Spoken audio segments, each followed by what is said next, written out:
গাজা যুদ্ধ বন্ধে ইসরায়েলের দেওয়া নতুন প্রস্তাব সাড়া ফেলেছে বিশ্বব্যাপী। ইসরায়েলের দেওয়া যুদ্ধবিরতি প্রস্তাবের প্রতি ইতিবাচক মনোভাব প্রকাশ করেছে ফিলিস্তিনের স্বাধীনতাকামী সংগঠন হামাস। এমনকি ইসরায়েলের নতুন প্রস্তাবকে স্বাগত জানিয়েছেন বিশ্ব নেতারাও। ইসরায়েলের দেওয়া ওই প্রস্তাবের প্রথম পর্যায়ে রয়েছে 6 সপ্তাহের যুদ্ধবিরতি। এ সময় কিছু জিম্মি মুক্তির বিনিময়ে গাজার সব জনবহুল এলাকা থেকে ইসরায়েলি সেনাদের সরিয়ে নেওয়া হবে। বাড়িঘরে ফেরার সুযোগ পাবেন বেসামরিক ফিলিস্তিনিরা।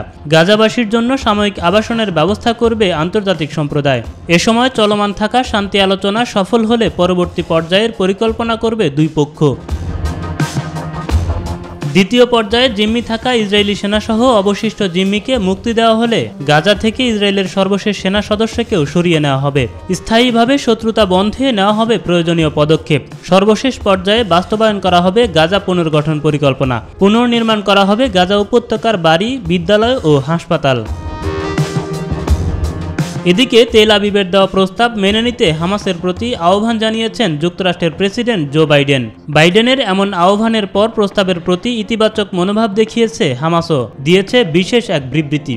গাজা যুদ্ধ বন্ধে প্রেসিডেন্ট বাইডেনের আহ্বানের সঙ্গে সুর মিলিয়েছেন ব্রিটিশ পররাষ্ট্রমন্ত্রী ডেভিড ক্যামেরনও।